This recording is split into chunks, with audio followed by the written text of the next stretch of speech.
ప్రకాష్ రెడ్డి గారు, ఇప్పుడు 2 వెర్షన్స్ ఉన్నాయి. ఒకటి, ఊహించని స్థాయిలో వచ్చిన ఈ నిరసనలకు ప్రభుత్వం భయపడింది.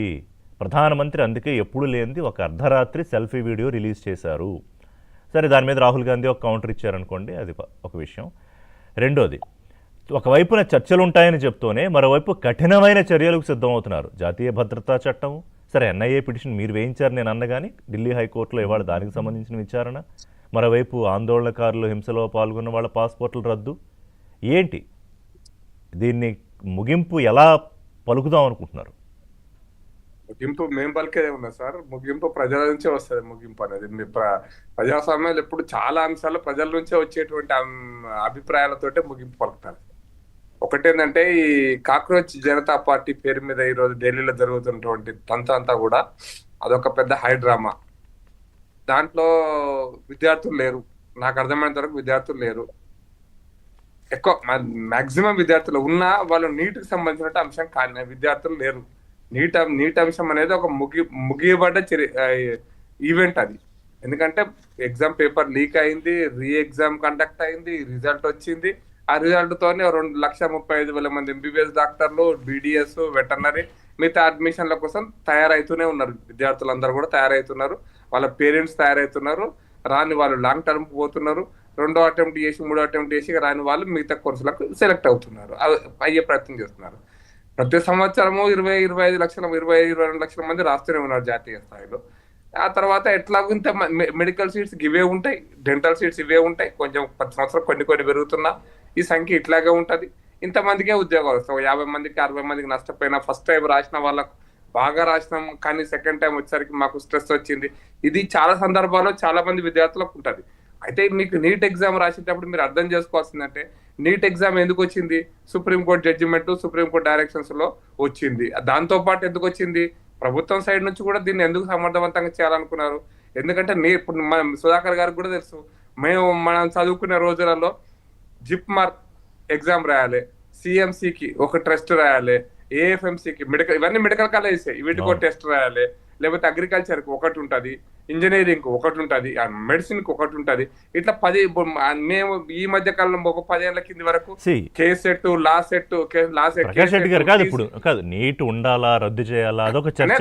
ఇప్పుడు కాదు తమిళనాడు రాష్ట్రం నీట్ రద్దు చేయాలంటుంది, లేకపోతే ఇంకొకళ్ళు నీట్ ఉండాలంటారు. కానీ ఆ పరీక్షను సమర్థవంతంగా నిర్వహించగలిగామా లేదా?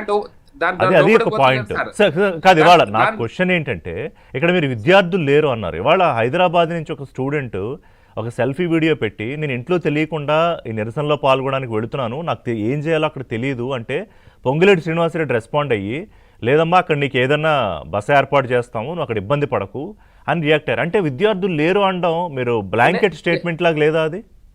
నేను అనుకో చెప్తున్నా సార్, విద్యార్థులు నేను ఒక్క పాయింట్ నేను మధ్యలో బ్రేక్ చేశాను. నేనేమంటున్నా అంటే, ఇన్ని ఎగ్జామ్స్ రాసినప్పుడు స్ట్రెస్ తీసుకోలేదా విద్యార్థులు?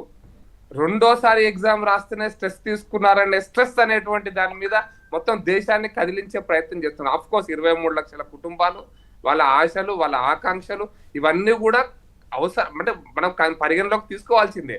కానీ ఈ స్ట్రెస్ తీసుకొని మొత్తం అయిపోయింది ఇంకా అనేటువంటి దీంతో భ్రమలు కలిగించే ప్రయత్నం చేస్తున్నారు. అయితే విద్యార్థులలో ఆక్రోశం లేదా? విద్యార్థులలో ఇవి సీట్ రాని వాళ్ళకు నాకు కూడా కోపం ఉండే సార్.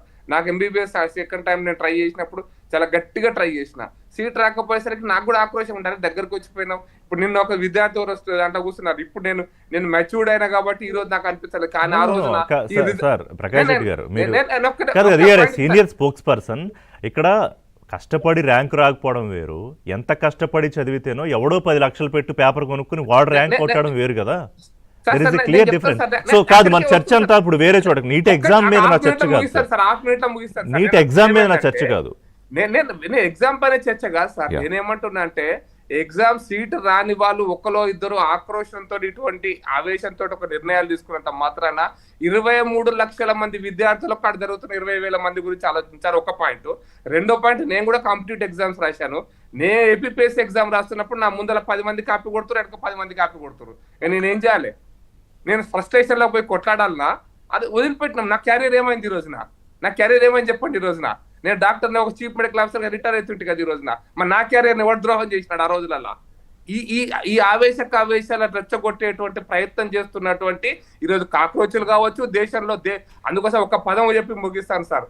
రాజు బలవంతుడై పరిపాలిస్తున్నప్పుడు ద్రోహులు, దోపిడిదారులు, దొంగలు అందరూ కలిసి దేశంలో అశాంతిని ఇట్లా ఉంది అని చెప్పేటువంటి ప్రయత్నం చేస్తారు. ఇది నేను అంటే చాణక్యుడు అన్నాడు సార్. సో ఇప్పుడు బీజేపీ ఆందోళనకారులు అన్ని ద్రోహులు, దోపిడిదారులు, దోపిడి దొంగల, లేకపోతే నిన్న రామచంద్రరావు గారు నిన్న తెలంగాణ బీజేపీ చీఫ్ రామచంద్రరావు గారు ఈ తుకడే బ్యాచ్ కి సపోర్ట్ చేస్తున్న రాహుల్ గాంధీ కూడా తుకడేనే అన్నారు. అంటే ఇదే తుకడే బ్యాచ్ తోటి ఎందుకు కేంద్ర మంత్రులు చర్చలకు సిద్ధం అవుతున్నారు సార్? సార్ ఎందుకు చర్చలు సిద్ధమవుతారంటే మీరు ఎవరితో చర్చలు, అందుకోసం చెప్తున్నా నిజమైన విద్యార్థులకు ఇప్పుడు వీళ్ళు బట్కాయిస్తున్నారు కదా సార్. వీళ్ళు మొత్తం ఏంది, మేము నీటి కోసమే ప్రయత్నం చేస్తున్నాం, ధర్మేంద్ర ప్రధాన్ రాజీనామా చేయాలి, ఇది ఒకటే డిమాండ్ గా ధర్మేంద్ర ప్రధాన్ రాజీనామా చేశారనుకోండి, నెక్స్ట్ ఏం చేస్తారు, ఇంకొకరు రాజీనామా ఇప్పుడు అక్కడే అదే వేదిక నుంచి మీరు టీవీలో కూడా చూసారు. ఆ పెద్ద నాయకుడు ఎవరు, ఆయన తుకుడే ఆయన ఆ ఢిల్లీ కాక్రోచ్ నాయకుడు నరేంద్ర మోదీ, ధర్మేంద్ర ప్రధాన్ రాజీనామా చేయలేదు అనుకోండి, నరేంద్ర మోడీ ప్రధానమంత్రి రాజీనామా చేయాలి, ఆయన కూడా బాధ్యుడే కదా. Why only Dharmendra Pradhan? ఈ స్లోగన్ అక్కడ నుంచే వచ్చింది, అదే వేదిక నుంచి వచ్చింది, కింది నుంచి రాలే. ఈ వేదిక నుంచి ఈ స్లోగన్ వస్తున్నప్పుడు దేశంలో అరాచకం ఇవాళ కేబినెట్ భేటీ ఉంది. నిన్న పొద్దున్న ఫాస్ట్ ట్రాక్ కోర్టు గురించి ట్వీట్ చేసిన ప్రధానమంత్రి అర్ధరాత్రి సెల్ఫీ వీడియో ఎందుకు రిలీజ్ చేశారు? ఎందుకు సార్, అక్కడ ఆవేశాలు దేశం మొత్తంలో కూడా వచ్చేటువంటి నిజమైన విద్యార్థుల ఆవేశాలు తగ్గించడం కోసం. కానీ ఈ బొద్దింకల వాళ్ళ సైకాలజీ మారవగలుగుతారా సార్? ఎవరైనా మారవగలుగుతారా? ఇప్పుడు మీకు నిన్న టీవీలు చూస్తున్నాం, మన అందరం చూస్తున్నాం, మీరు కూడా చూస్తున్నా, విదేశీ విద్యార్థులు వచ్చి విదేశీ విద్యార్థులు విదేశ వ్యవస్థ వచ్చి ఇక్కడ దేశంలో వీళ్ళంతా ఇవ్వాలి, వీళ్ళంతా బయటకు పోవాలి. ఇటువంటి మాస్ మూవ్మెంట్ కు నాయకత్వం కనుక మీకు సరిగ్గా లేకపోతే, నేను మళ్ళీ పదం ఉపయోగిస్తున్నాను సార్, ఇటువంటి మాస్ మూవ్మెంట్ లో నాయకత్వం కనుక బలంగా లేకపోతే అరాచక శక్తులు, అరాచకవాదులు, తీవ్రవాదులు, లేకపోతే దేశద్రోహులు అందరూ వస్తారు. దీన్ని ఆపలేనటువంటి పరిస్థితులలో ఈరోజు అక్కడ ఉన్న వాళ్ళు ఉన్నారు, ఆపలేని పరిస్థితిలో ఉన్నారు. పార్లమెంటుకు పోతాం, దాని మీద రాజకీయం చేసే ప్రయత్నం కూడా చేస్తున్నారు.